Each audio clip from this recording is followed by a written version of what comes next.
할렐루야. 하나님의 사랑과 긍휼이 여러분에게 풍성하게 임할 수 있게 되시기를 주님의 이름으로 축원을 합니다. 여러분, 식물의 씨앗은 배와 배젖으로 구분이 되어 있습니다. 배젖은 이 식물이 자랄 때 잘 자라라고 일종의 퇴비, 즉 영양물질이 되는 부분이죠. 그리고 배는 그 속에 싹이 나고 줄기가 자라고 잎이 나고 꽃이 피고 열매를 맺어서 다음 세대로 그 생명을 전해주기까지 일체의 청사진이 그 배 속에 들어있습니다. 가령 우리가 비옵시 하나를 생각해 볼 때 그 조그마한 씨눈 속에 그런 생명의 놀라운 계획도가 숨겨져 있다는 사실이 여러분 다만 놀라울 따름인 것입니다. 봄이 되어서 우리가 씨앗을 파종하게 되면 그 씨앗이 자라서 열매를 맺기까지는 어떤 과정들이 반드시 필요합니다. 때와 시간을 기다려야 되고요. 또 여러 가지 이 식물이 성장해 가는 데 있어서 필요한 요건들이 충족되어야만이 비로소 꽃이 피고 여러분 값진 열매를 맺게 되는 것입니다. 인간의 성미처럼 급하다고 그냥 하루아침에 마구 되는 게 아니에요. 물론 성경의 아론의 그 죽은 살구나무 지팡이에 단 하루 만에 꽃이 피고 열매를 맺었다고 성경은 기록하고 있지만 그것은 시간과 공간을 초월해서 역사하시는 하나님의 특별한 역사였잖아요. 대부분은 시간과 이 공간의 제약을 받고 사는 이 4차원 창조 세계의 위기 질서를 깨지 않는 범위 내에서 하나님의 보편적 창조 섭리와 그리고 하나님의 경륜에 따라서 세상 만사는 운행되고 있다는 것을 우리가 알 수가 있는 것입니다. 저 여러분은 운명을 개척한 사람들이에요. 전에는 우리가 죄로 말미암아 정령 죽을 수밖에 없는 죄악된 인생을 살았지만 지금은 예수를 믿고 구원받고 하나님의 자녀가 되었습니다. 하나님을 아버지라 부르짖으면서 사는 사람들이 됐어요. 바닷벌이 메워지면 이 간척지가 되듯이 우리가 운명의 사슬에 메어서 저주 속에 살아야만 됐던 우리들의 삶에 예수님의 사랑이 가득 메워져서 우리들의 심령이 사랑과 축복의 간척지가 된 것입니다. 우리가 이 보배로운 믿음을 잘 키워나가고 믿음의 행전을 계속해 나갈 때 우리의 삶에 생명의 꽃이 활짝 피게 될 줄로 믿습니다. 저희 여러분의 신앙 마침내 구원의 열매로 열매 맺을 줄로 믿습니다. 오늘 본문의 말씀과 같이 예수님은 우리들에게 화목하게 하는 직책을 주셨어요. 예수님은 죄로 말미암아 정령 죽을 수밖에 없는 우리 인간과 하나님을 화목시키기 위해서 십자가에 못 박히심으로써 화목 제물이 되신 것입니다.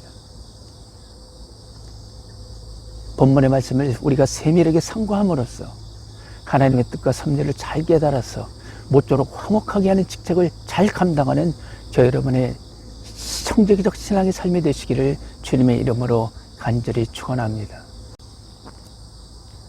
본문 18절에 보니까 모든 것이 하나님께로 났나니 저가 그리스도로 말미암아 우리를 자기와 화목하게 하시고 또 우리에게 화목하게 하는 직책을 주셨으니 이렇게 말씀하고 있어요.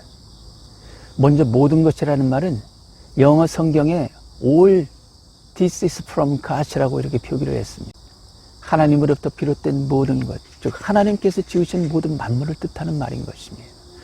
결국 모든 것이 하나님께로 났다는 말은 창조주 하나님께서 모든 만물을 창조하시고 배치하셨다는 그런 말씀인 것입니다. 이것은 단순히 무슨 기계나 무슨 조형물을 만들었다는 의미가 아니에요.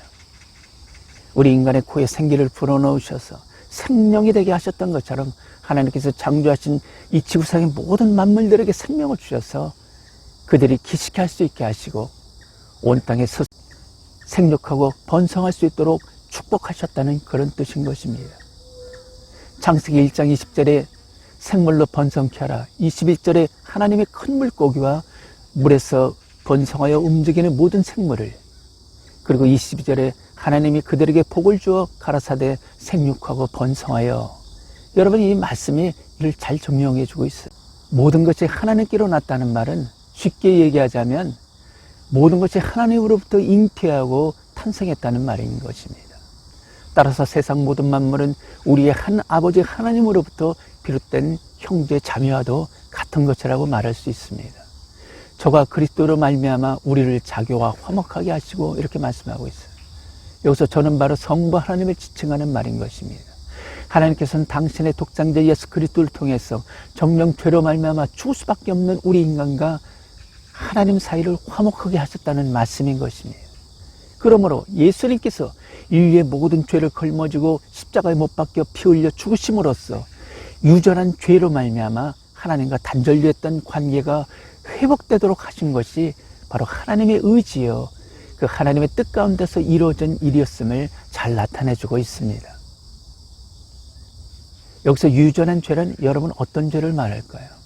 우리가 잠시 짚고 넘어가 보기를 원합니다. 태초 아담과 하와가 뱀의 유혹을 받고 탐심에 오염된 나머지 하나님께 범죄하게 됩니다. 그리고 그 죄로 말미암아 인간에게 사망이 임하게 되는데, 그 죄 짓기 전에 에덴 동산은 하나님과 동행하면서 하나님처럼 영원히 살 수 있도록 만들어진 지상 천국이었어요. 그런데 하와가 뱀이 유혹하는 소리를 듣고 보니까 탐심의 눈이 번쩍 뜨여서 선악과가 범죄도 하고 탐스럽기도 한 열매로 여러분 보인 것입니다.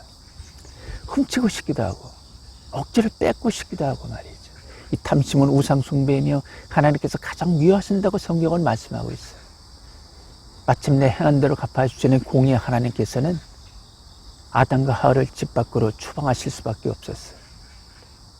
이것은 진실로 크신 하나님의 사랑이, 여기서 아담과 하와를 에덴 동산에서 쫓아내신 것이 하나님의 크신 사랑의 발로였다는 것을 우리는 여러분 어떻게 이해를 할 수 있을까요?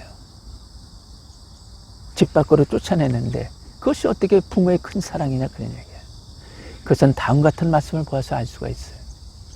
여호와 하나님이 가라사대 보라, 이 사람이 선악을 아는 일에 우리 중 하나같이 되었으니 그가 그 손을 들어 생명나무 실과도 따먹고 영생할까 하노라 하시고, 창세기 3장은 말씀하고 있어요. 여러분, 천국에서 우리가 영생하면 얼마나 좋겠어요. 그런데 그게 아니란 말이에요. 선악과를 따먹고 탐심의 눈이 밝아져서 하나님께 범죄한 아담과 하와가 만일 생명나무 실과마저 따먹게 된다면 그때는 정말 이제 큰일 나는 것입니다. 그것은 왜냐하면 죄인으로서 영벌을 받아야 되기 때문에 그래요. 영벌이라는 것은 꺼지지 않는 이 불지옥 속에서 영원히 사는 것을 영벌이라고 하는 것입니다. 이것은 정말 이제 끔찍한 일이에요.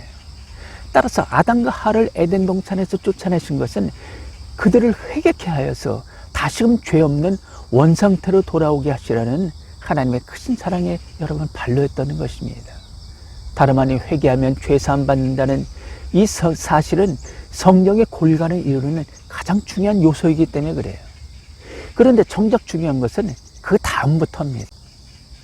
원래 아버지는 자식을 훈계하고 꾸짖을 때 비록 엄히 다스려 징계할지라도 결코 자식 미워서 그런 것은 아니라는 사실이에요.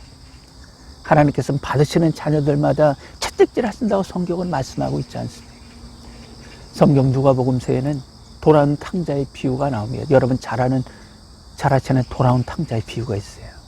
둘째 아들이 아버지 재산을 가지고 외국에 나와서 여러분 창기와 함께 놀아나면서 재산을 탕진하지 않습니까? 아버지가 아직 멀쩡히 살아계시는데도 불구하고 작은 아들은 아버지 재산을 탕진하면서 이 자식으로서의 부모에게 여러분 근심을 끼치고 불효한 것입니다. 하지만 우여곡절 끝에 작은 아들은 자신의 죄를 뉘우치고 아버지 집으로 돌아옵니다. 상고가 아직도 먼데 아버지가 저를 보고 측은히 여겨 달려가 목을 안고 입을 맞췄다고 성경은 기록하고 있어요. 이미 아들이 돌아온다는 소식을 듣고 아버지는 아들의 죄를 다 용서했음을 알 수 있게 하는 장면인 것입니다. 아버지는 화가 나서 자식에게 집에서 나가라고 호통칠 수 있어요. 내 집에서 나가라 호통칠 수가 있어요. 그러면 여러분 진짜로 집을 나가라는 것입니까? 아니면 좀 정신을 좀 차리라는 것입니까? 여러분 잘 알다시피 물론 정신을 차리라는 얘기 아닙니까? 자식은 일단 집을 나간 다음에 자신의 잘못을 곰곰이 생각해보고 회개하는 시간을 가져야 마땅할 것입니다.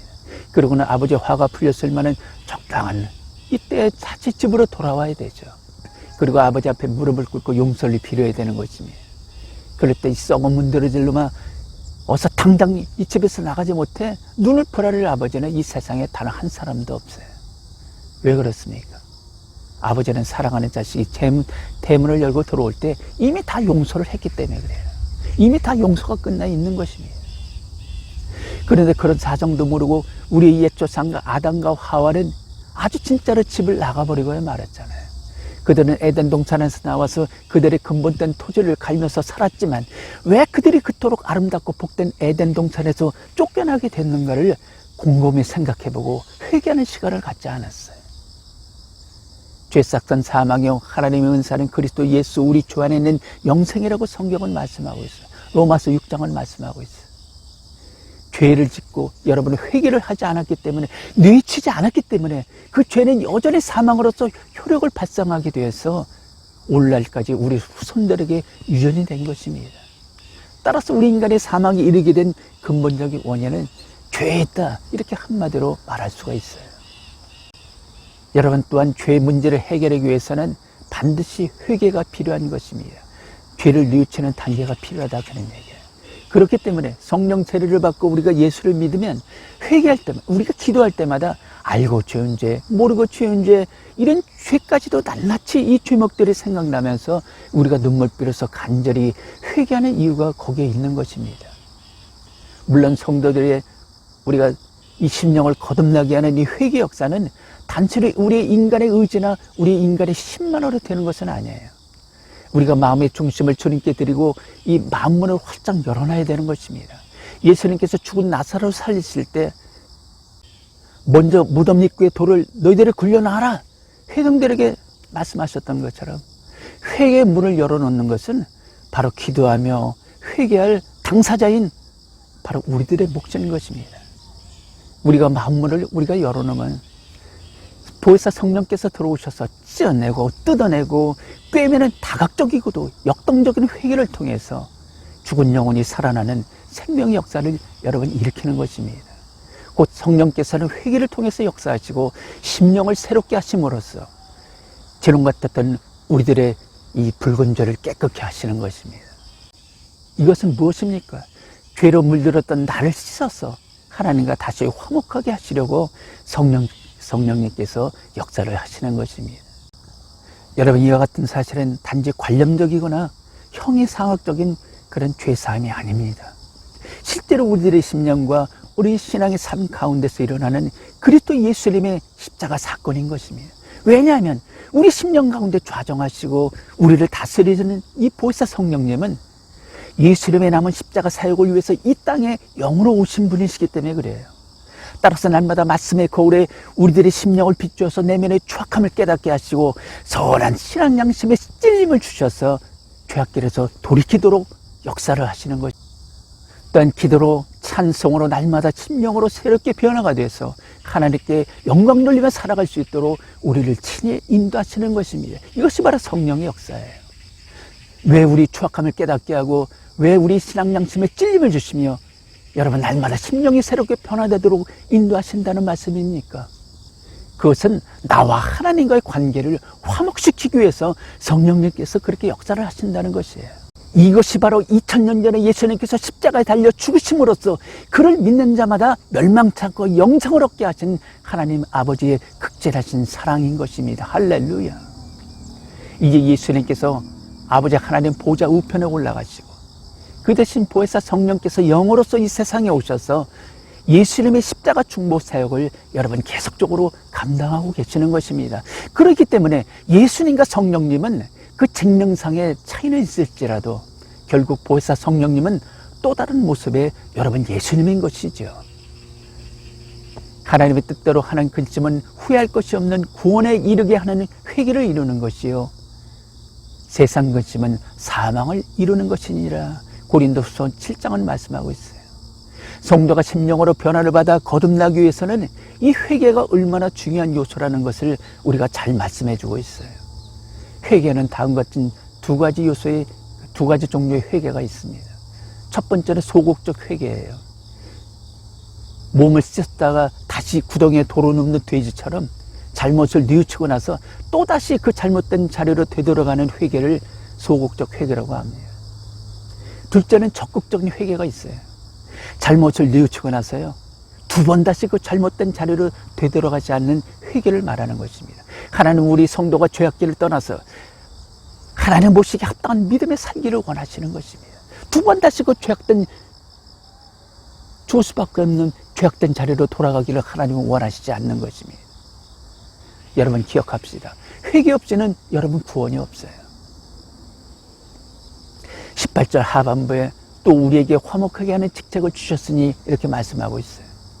이 말씀은 협의 직책과 광의의 직책으로 나눠서 생각해 볼 수가 있습니다. 먼저 협의에 화목하게 하는 직책은 그리스도 예수께서 죄인 된 나를 하나님과 화목시키기 위해서 십자가에 값진 희생을 치르신 것처럼 아직 하나님을 모르는 자들과 하나님과의 화목을 위해서 우리가 끊임없는 사랑과 관심을 가지고 그리스도에 남은 십자가 사역을 감당해야 된다는 뜻이죠. 둘째로 광의에 화목하게 하는 직책이란 무엇입니까? 초반절에 모든 것이 하나님께로 났나니 이 말씀과 19절 중반에 세상을 자기와 화목하게 하시며 이 말씀을 상호 연결을 시켜서 우리가 깊이 묵상하고 상고해보면 여기서 말하는 화목하게 하는 직책이라는 것은 비단 인간에게만 적용되고 인간에게만 국한되는 여러분 그런 직책이 아니라는 것을 알 수가 있어요. 그 직책은 모든 만물, 꼭 하나님의 창조 숨결이 묻어나는 온 우주 공간을 대상으로 말씀하시는 화목하게 하신 직책이라는 것을 우리가 깨달아 알 수가 있는 것입니다. 골로새서 1장에도 보면 예수님께서 십자가의 피로 화평을 이루신 것은 하나님과 인간뿐만이 아니라 곧 하나님께서 창조하신 이 땅의 모든 만물과의 화평이며 여러분 그것이 창조주 하나님의 기뻐하신 뜻이었다는 사실을 여러분 잘 말씀해 주고 있어요. 아버지께서는 모든 충만으로 예수 안에 거하게 하시고 그 십자가의 피로 화평을 이루사 만물 곧 땅에 있는 것들이나 하늘에 있는 것들을 그로 말미암아 자기와 화목해 되기를 기뻐하심이라. 골로새서 여러분 1장 19절에서 20절은 이렇게 정의하고 있지 않습니까?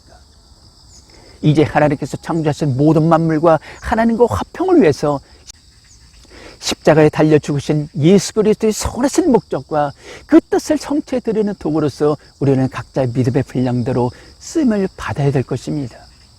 아담에게 이르시되 네가 네 아내의 말을 듣고 내가 너더러 먹지 말란 나무 실과를 먹었은즉 땅은 너로 인하여 저주를 받고 너는 종신토록 수고하여야 그 소산을 먹으리라. 땅이 네게 가시덤물과 엉겅퀴를 낼 것이라. 창세기 3장은 말씀하고 있습니다. 이 말씀을 보면 인간이 하나님께 범죄함으로 말미암아 땅이 저주를 받고 더욱더 황폐해진 것을 알 수가 있어요. 여러분 이는 왜 그렇습니까? 17절 후반에 너로 인하여 저주를 받고 너는 종전토록 수고하여야 그 소산을 먹으리라 이렇게 말씀하고 있어요. 아담과 하가 하나님께 범죄하기 이전에 에덴 동산은 말 그대로 낙원이었어요. 거기서는 종전토록 수고할 필요가 없고 걱정 근심이 없었습니다. 먹을 과일과 열매들이 주렁주렁 나무마다 열려 있어서 그냥 씨랑기를 느끼면 그냥 손을 뻗어서 열매를 따서 입에 넣었으면 됐어요. 그러던 것이 인간의 범죄함으로 말미암아 땅의 저주로 나타났는데 이는 공의 하나님께서 범죄한 인간들에게 행한대로 갚아주시기 위해서 이 땅을 저주하시기 때문에 그래요. 손을 뻗어서 따먹을 만한 과실도 나무에서 아예 열리질 않습니다. 그리고 저 꼭대기에 듬성듬성 달려있어요. 이전에는 흡족히 내렸던 우로도 여러분 그치게 됐어요. 땅의 기쁨의 샘들이 말라버려서 이 푸른 초목 대신에 가시덤물과 엉겅퀴만 무성해졌습니다. 인간의 삶의 터전이 되는 이 땅이 저주를 받게 되면 여러분 인간이 그만큼 힘들어지게 되는 것은 결국 하나님의 말씀에 불순종한 인간의 죄값에 상응하는 저주가 이 땅에 임한 여러분 증거인 것입니다. 한 사람의 범죄를 인하여 사망의 그 한 사람으로 말미암아 왕노릇하였은즉 더욱 은혜와 의의 선물을 넘치게 받는 자들이 한 분 예수 그리스도로 말미암아 생명 안에서 왕노릇하리로다. 그런즉 한 범죄로 많은 사람이 정죄에 이른 것 같이 한 의의 한 행동으로 말미암아 많은 사람이 의롭다 하심을 받아 생명에 이르렀느니라. 로마서 5장을 말씀하고 있습니다. 그와 같이 아담 한 사람이 하나님께 범죄하여 결국 모든 사람이 죄인이 된 것처럼 이 땅 모든 만물의 청지기 맡은 인간이 하나님께 범죄하게 되면 인간은 물론이거니와 또한 모든 만물이 저주를 받게 돼서 이 땅의 모든 만물이 저주를 받게 돼서 하나님의 선하신 본래 창조 목적을 여러분 상실하게 되는 것입니다. 인간의 땅속에 잘 있는 이 석탄과 석유를 끄집어내서 그것들을 마구 불살라서 이 대기 중에 오염물질을 다량으로 배출을 했어요. 수백 년 동안 그렇게 살아왔어요. 그 까닭에 불과 몇백 년 되지도 않아서 수천 수만 년씩이나 이어온 이 지구의 탄소 평형이 여러분 깨지고 만 것이잖아요. 우리가 지구 표면에 비닐을 덮어놓은 것과 마찬가지로 이 온실 효과가 발생하면서 겨울에는 아주 춥고 여름에는 아주 뜨거운 이 정말 사람 살기가 점점 힘들어지는 이상기후가 여러분 계속해서 발생하고 있는 것입니다. 올해 여러분 2024년도 올 여름이 기상 관측사상 가장 뜨거운 여러분 한 해로 여러분 기록됐다고 하지 않습니까? 지난 2012년 겨울에는 인증강에 유빙이 떠다녔다고 그래서 유빙이라는 것은 이 물에 떠다니는 얼음 조각을 얘기하는 건데요. 원래 인증강은요 서해 바닷물이 유입되는 강이라서 얼음이 얼지 않는 강이라고 합니다. 그런데 2012년에 인증강이 다 얼어붙었어요. 얼마나 추운 날이 계속됐으면 얼지 않는 여러분 그런 인증강이 얼어붙었겠습니까? 그런데 여러분 어디 인간만 살기 힘들겠습니까? 이 땅에 존재하는 모든 생물들이 덩달아 순환이요 여러분 고난을 받게 되는 것입니다. 모든 만물의 대표자격인 청지기 맡은 인간이 하나님께 범죄하면 범죄할수록 또한 이 땅의 모든 만물이 저주를 받게 하나님과 점점 더 멀어지게 되고 마침내는 하나님의 창조 목적을 상실하는 여러분 결과를 초래하게 되는 것입니다. 그렇기 때문에 우리들에게 화목하게 하는 직책을 주셨다는 의미는 우리들에게 청지기 직책을 주셨다는 말과도 같아요. 우리에게 청지기 직책을 주신 까닭에 대해서 바로 19절에 여러분 설명을 하고 있습니다. 이는 즉 청지기 직책을 우리에게 주신 이유는 하나님께서 그리스도 안에 계시사 세상을 자기와 화목하게 하시며 여기에서 세상 즉 더 월드는 하나님께서 창조하신 모든 만물 모든 창조 세계를 일컫는 말인 것입니다. 따라서 이 청지기 직책을 우리에게 주신 이유는 하나님께서 창조하시고 배치하신 자연 만물을 우리 인간이 잘 보호하고 다스려서 서로 아름답게 상생하며 조화를 이룰 때 모든 만물의 이상적인 자연 환경 속에서 예언된 시편에 이룬 것 같이 하나님께 찬송과 몸짓으로 영광을 돌리며 비로소 하나님의 창조 목적이 성취될 수 있겠다는 그런 말씀인 것입니다. 이를 다시 정리하자면 우리 인간이 하나님께로 돌아오면 하나님은 우리 인간을 축복하시기 위해서 인간의 산업과 그 기업에 복을 내리시는 것입니다. 곧 이 땅을 기름지게 하고 많은 소산물을 내게 하셔서 우리 인간이 풍족히 먹고 마시며 누릴 수 있도록 역사를 하시는 것입니다. 가령 우리가 농사 짓는 농부에게는 풍성한 결실이 맺되 기한절에 열매가 떨어지지 않게 하십니다. 그리고 황충이 먹지 못하도록 과선을 친히 지켜주시는 것입니다.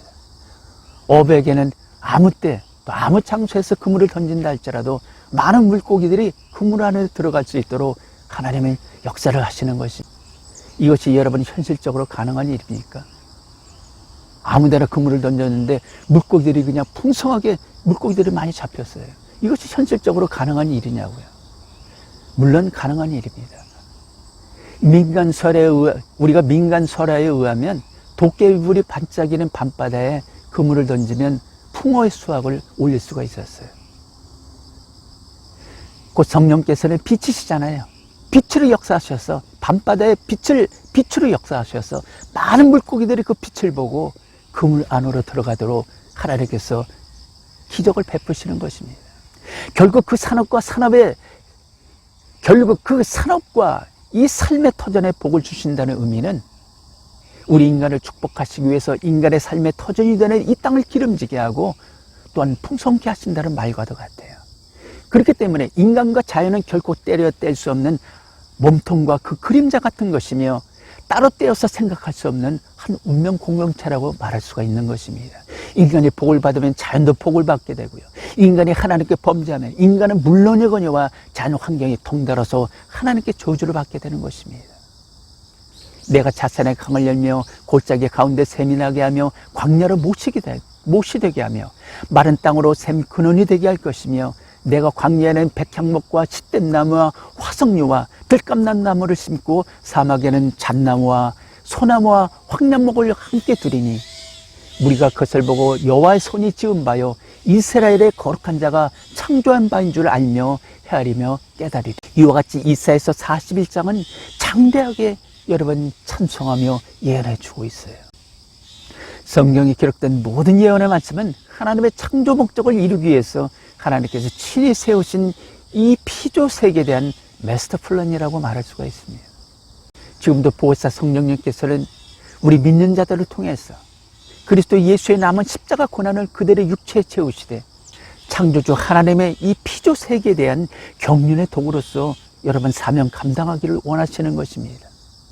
한 가지 우리가 성경적 예를 들어볼까요? 열왕기하 9장에 보면 선지자 엘리사가 생도 중에 하나를 불러서 그 당시 길랏 라모스에 있던 예후에게 이스라엘의 왕으로서 기름 붓게 하는 장면이 나옵니다. 생도는 선지자 이 엘리사 대신 온 것이기 때문에 곧 하나님의 권위를 입은 하나님의 정권 대사와도 같습니다. 생도는 예후에게 기름을 부으면서 예언을 합니다. 내용이 뭡니까? 너는 네 주 아합의 집을 치라.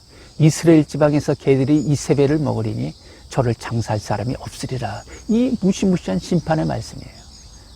훗날 정권을 잡은 예후는 자신의 이스라엘 왕으로서 하나님께 기름 부음을 받을 때 들었던 그 하나님의 예언의 말씀을 그대로 실행을 합니다. 곧 아합의 아내 이세벨을 성중에서 내려 던지게 함으로써 개들이 달려들어서 여러분 그 고기를 뜯어먹게 했어요. 또한 아합의 집을 못살시켰습니다.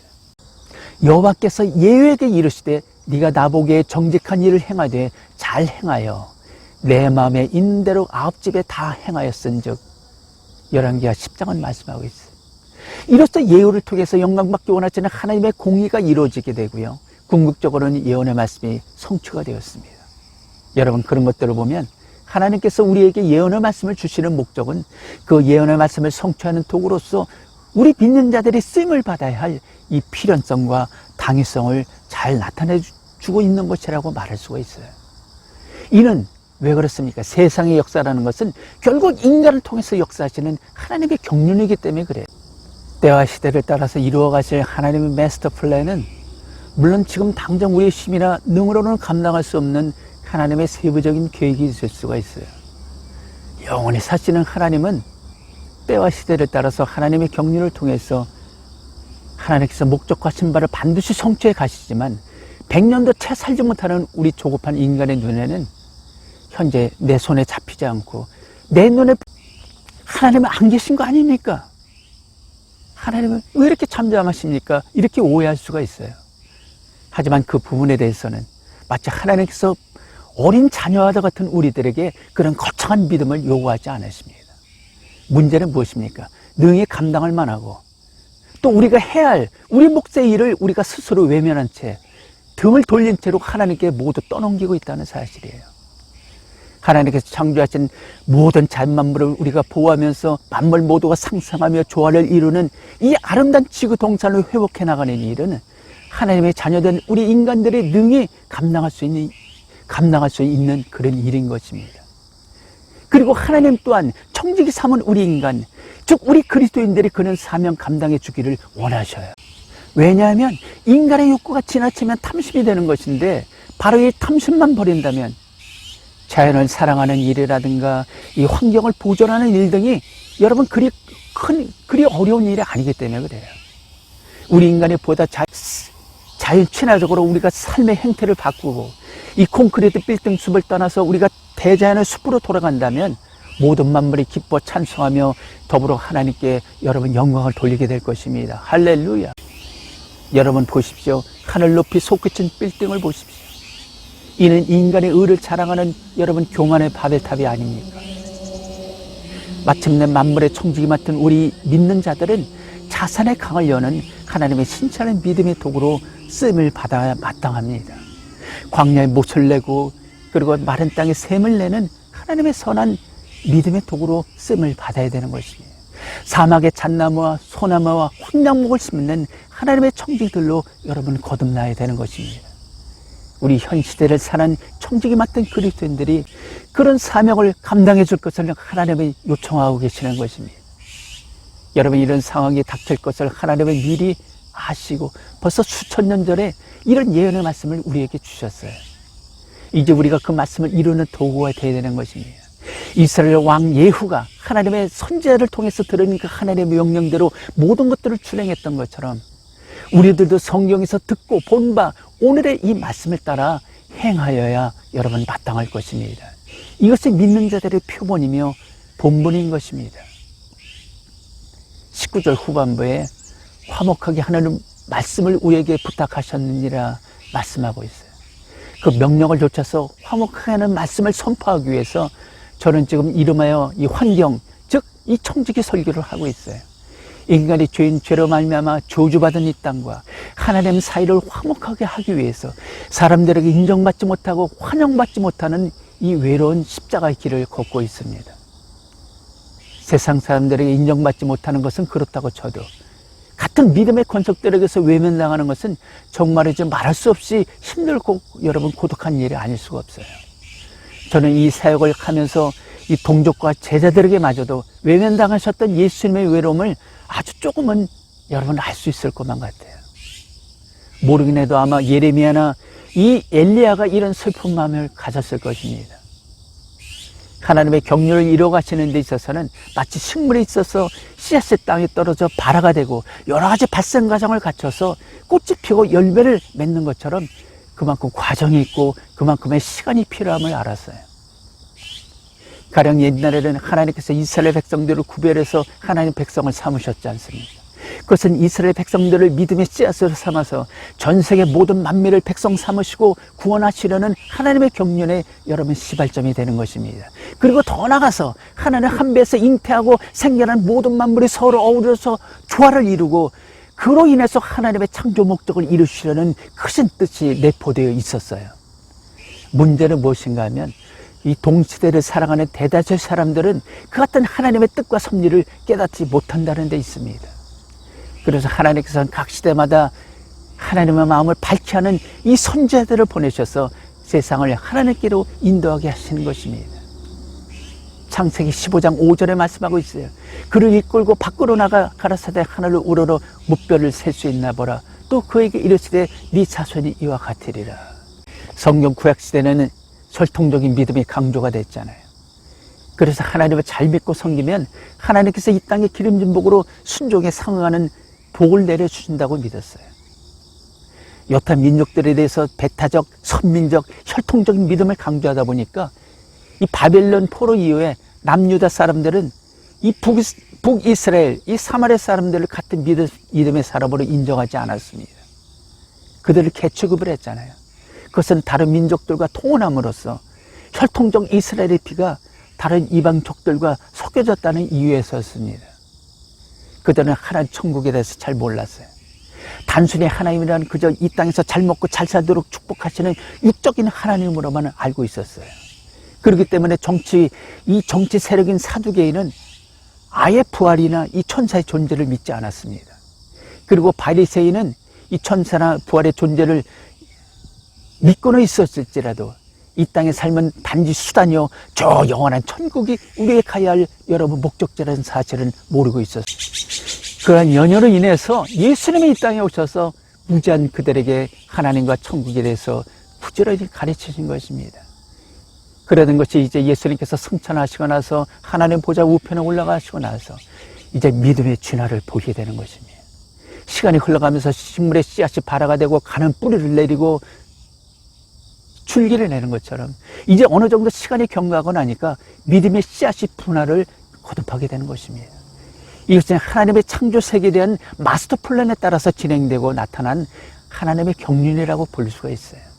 곧 예수님의 제자들은 하나님께서 이스라엘 백성들만을 구별하고 선택해서 하나님의 백성 삼으신 것이 아니라 누구든지 하나님의 아들을 믿는 자마다 멸망치 않고 영생을 얻는 구원의 복을 허락하셨다는 사실을 여러분 깨닫게 되는 것입니다. 그러니 하나님이 우리가 주 예수 그리스도를 믿을 때 주신 것과 같은 선물을 저에게도 주셨으니 내가 누구한테 하나님의 능히 맡겠느냐 하더라. 저희가 이 말을 듣고 잠잠하여 하나님께 영광을 돌려 가로되 그러면 하나님께서 이방인에게도 생명 얻는 회개를 주셨도다 하니라. 사도행전 11장입니다. 여러분 하반절에 생명 얻는 회개라는 말이 나옵니다. 요즘은 회개를 생략해버리고 그냥 공짜로 생명을 얻으려고 하는 도둑놈들이 너무나 많아졌어요. 회개는 여러분 생명의 관문인 것입니다. 회개 없이는 생명이 없고 구원이 없어요. 날마다 말씀과 은혜로 거듭나서 하나님의 형상을 회복해가는 저 여러분의 신앙의 삶이 되시기를 주님의 이름으로 여러분이 간절히 축원합니다. 이처럼 믿음의 분화가 하나님의 크신 마스터 플랜 이 틀 속에서 말씀을 통해서 그 시대 영광받기 원하시는 하나님의 뜻과 섭리를 깨닫고 더욱더 믿음의 진보를 여러분 가져오게 되었습니다. 그리고 하나님의 창조 목적을 성취하는 경륜으로서 여러분 발전을 했어요. 여러분, 하나님 말씀은 죽은 말씀이 아닌 것입니다. 어떤 때와 시대 틀에 갇혀서 언제나 동일한 색깔만 나는 그런 정형적이고 고착적인 그런 말씀이 아니신 것입니다. 하나님 말씀이 살았고 능력 있는 생명의 말씀이라는 뜻은 마치 카멜레온이 주변 환경에 따라서 요리조리 몸 색깔을 바꾸어서 뜻하는 바 자기의 목적을 이뤄가는 것처럼, 여러분 몸 색깔이 바꾼다고 그래서 카멜레온이 무슨 도마뱀으로 여러분 변하는 것은 아니잖아요. 하나님 말씀도 그와 같은 맥락으로 여러분 이해해 볼 수가 있어요.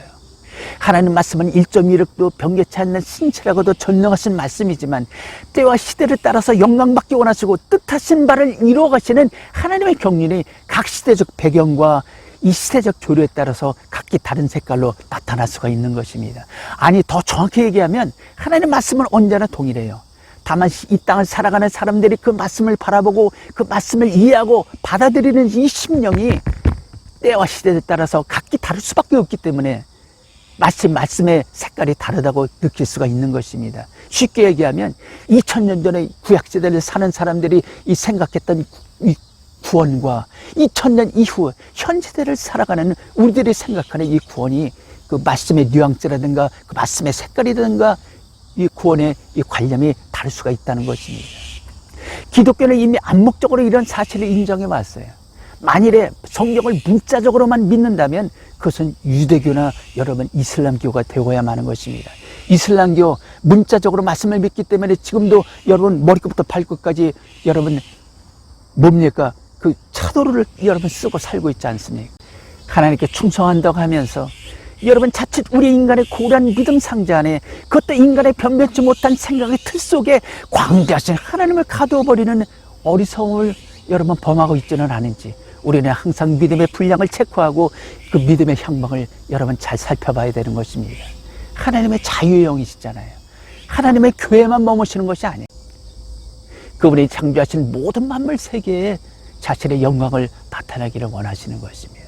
저가 그리스도로 말미암아 우리를 자교와 화목하게 하시고 이렇게 말씀하고 있어요. 여러분, 예수님 당시를 기준으로 생각해 볼 때 그 같은 하나님의 창조 목적을 이루시기 위한 첫 번째 경륜은 바로 예수님께서 십자가에 못 박혀 죽으심으로써 한 손은 이스라엘을 붙들고 또 다른 한 손은 하나님을 붙드심으로써 이스라엘과 하나님과의 화목을 이루시는 것이었어요.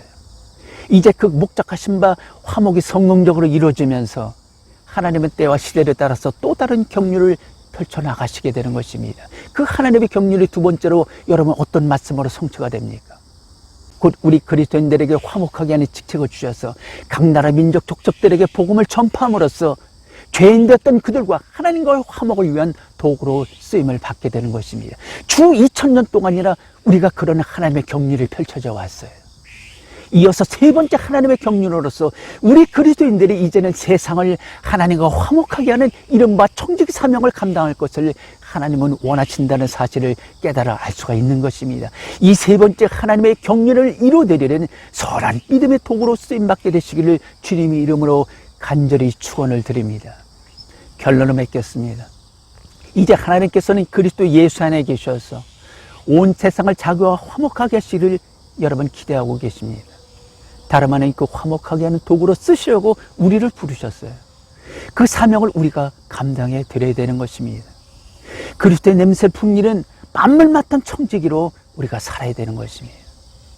그래서 우리 인간이 죄악으로 말미암아 저주받고 하나님으로부터 멀어졌던 이 모든 이 땅의 자연 만물이 회복이 되고 치유될 수 있도록 우리 인간이 선한 청지기 사명을 여러분 감당해야 될 것입니다. 이것이 바로 이 세를 살아가는 저 여러분을 통해서 영광받기 원하시는 하나님의 뜻과 섭리인 것입니다. 순진 인간의 정욕을 위해서 자연 만물의 깍대기를 벗기고 죽이며 살아있는 곰쓸개 구멍을 내고 여러분 쓸개즙을 빨아먹는 그런 흡혈귀 같은 포악한 청지기가 아니라 오히려 그들을 보호하고 그들을 사랑하는 선한 청지기가 되어야 되는 것입니다. 그들의 생명을 위해서라면 예수님이 우리 생명을 위해서 자기 생명을 주셨던 것처럼 내 목숨까지도 바칠 수 있는 그런 선한 목자가 여러분 되어야 되는 것입니다. 그 바라는 것은 피조물도 썩어짐의 종로를 탄 데서 해방되어 하나님의 자녀들의 영광의 자유에 이르는 것이니라 로마서 8장 21절을 선언하고 있습니다. 피조물들이 악망하는 한결같은 소원이 있다는 것이, 그 바라는 것이 무엇입니까? 인간의 죄악으로 말미암아 저주받 하나님과 멀어졌던 그 원수된 상태에서 벗어나서 하나님의 자녀들처럼 하나님을 찬양하는 것이 바로 그 소원인 것입니다. 할렐루야. 여러분, 시편을 보십시오. 시편은 똑똑하고 잘난 우리 인간만 하나님을 찬양하고 있지 않습니다. 하늘의 별들과 궁창의 해와 달과 이 땅의 모든 만물이 더불어 하나님의 존귀하신 이름을 여러분 찬양하고 있어요. 모든 것들이 합력해 선을 이루며 하나님의 창조 목적을 이루어드리는 여러분 감격스러운 장면이 아닐 수가 없는 것입니다. 하나님 기뻐하고 땅이 즐거워하며 바다와 거기 충만한 것을 외치며 밭과 그 가운데 모든 것은 즐거워할지로다. 그리할 때 삼림의 나무들이 여호와 앞에서 즐거이 노래하리니 저가 임하시되 땅을 판단하려 임하실 것임이라. 저가 의로 세계를 판단하시며 그의 진실하심으로 백성을 판단하시리로다. 여호와 나의 목자 내게 부족 없네. 푸르는 초장 위에 나의 몸 누이시네. 선한 목자 오 나의 목자여. 생수가 넘치는 곳 날 인도하시네.